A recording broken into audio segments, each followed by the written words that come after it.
Assalamualaikum warahmatullahi wabarakatuh. Perkenalkan, nama saya Ramlin dengan NIM 2109076004 dari Prodi Teknik Elektro.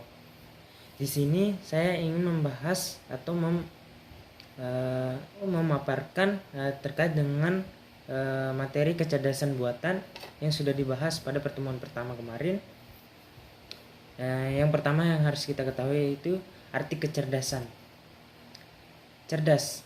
Arti kecerdasan menurut Winston dan Pendergast adalah kemampuan untuk belajar atau mengerti dari pengalaman, memahami pesan yang kontradiktif dan ambigu, menanggapi dengan cepat dan baik atas situasi yang baru, menggunakan penalaran dalam memecahkan masalah, serta menyelesaikannya dengan efektif.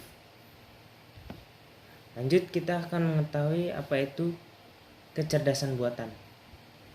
Kecerdasan buatan atau artificial intelligence atau AI atau bisa disingkat sebagai AI adalah kecerdasan yang ditambahkan oleh manusia ke dalam suatu sistem teknologi, diatur dan dikembangkan dalam konteks ilmiah.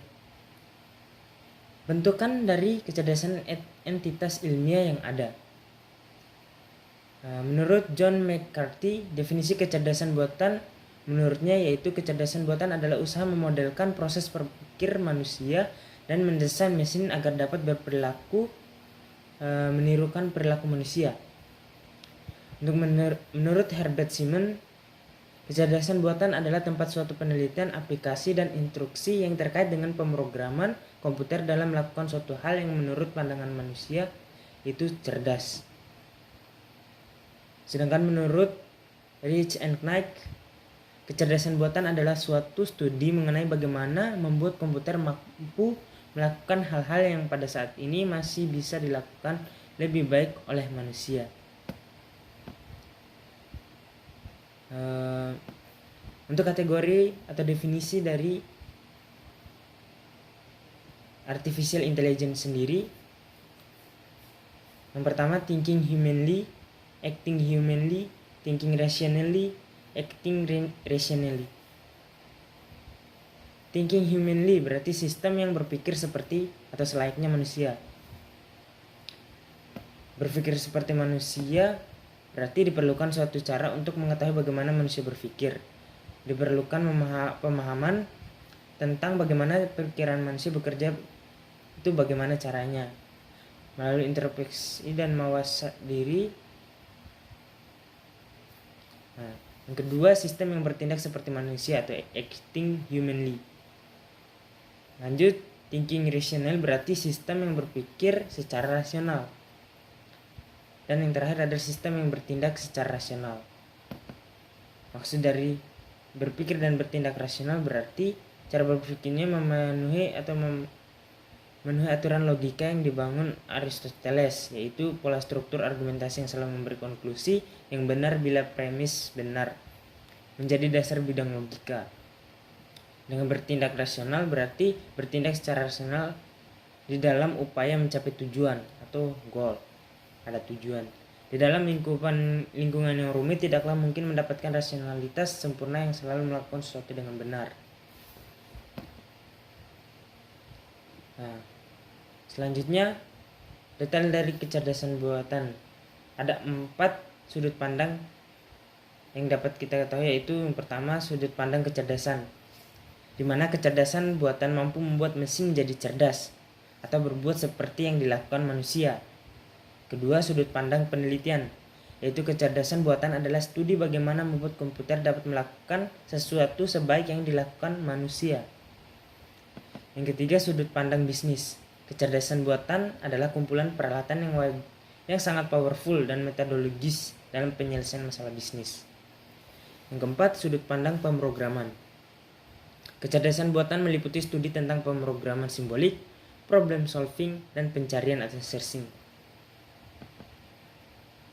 Untuk kita ketahui itu bagian utama dari AI atau ada 2. Ada yang pertama basis pengetahuan atau knowledge base berisi fakta-fakta, teori, pemikiran, dan hubungan komponen satu dengan yang lain. Yang kedua, motor inferensi atau inference engine, kemampuan menarik kesimpulan berdasarkan pengalaman berkaitan dengan representasi dan duplikasi proses suatu melalui mesin, misalnya komputer dan robot. Untuk konsep kecerdasan buatan sendiri ada 3, yaitu Turing Test, yaitu metode pengujian kecerdasan. Proses ini melibatkan seorang penanya atau manusia dan 2 objek yang ditanyai. Yang kedua, prosesan simbolik. Sifat penting dari AI adalah bahwa AI merupakan bagian dari ilmu komputer yang melakukan proses secara simbolik dan non-algoritmik dalam penyelesaian masalah. Yang ketiga, heuristik, suatu strategi untuk melakukan proses pencarian atau search ruang problem secara efektif yang memandu proses pencarian yang kita lakukan di sepanjang jalur yang memiliki kemungkinan sukses paling besar. Yang selanjutnya yang harus kita ketahui yaitu tujuan dari kecerdasan buatan ini. Tujuan kecerdasan buatan yang pertama, membuat komputer lebih cerdas. Yang kedua, mengerti tentang kecerdasan. Dan yang ketiga, membuat mesin lebih berguna. Itulah tujuan dari kecerdasan buatan. Yang harus kita ketahui yaitu jenis-jenis dari kecerdasan buatan. AI atau Artificial Intelligence tak melulu berbentuk robot yang menyerupai manusia.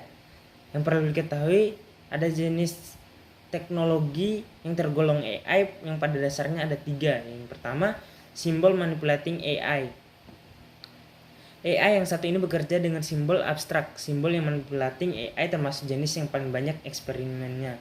Inti eksperimennya adalah manusia direkonstruksi pada tingkat yang hierarkis dan logis. Informasinya diproses dari atas lalu bekerjanya dengan simbol yang dapat dibaca manusia si pengembang. Koneksinya abstrak dan hasil simpulannya logis. Yang kedua, neural AI. Jenis AI satu ini sangat populer di kalangan ilmuwan komputer pada tahun akhir 80-an. Dengan neural AI, pengetahuan tidak direpresentasikan lewat simbol, tetapi lebih ke neuron buatan dan koneksinya, semacam otak yang direkonstruksi. Nah, pendekatan ini dikenal sebagai metode bottom up yang bekerja dari bawah, tidak seperti simbol manipulating AI yang pertama penulis jelaskan. Yang ketiga yaitu neural networks. Neural networks diatur ke dalam lapisan yang terhubung satu sama lain lewat simulasi. Lapisan paling atas adalah lapisan input yang fungsinya seperti sensor. Sensor yang dimaksud adalah penerima informasi yang akan memproses meneruskannya ke sistem. Ada setidaknya 2 sistem atau lebih dari 20 lapisan dalam sistem besar, lapisan yang tersusun secara hierarkis.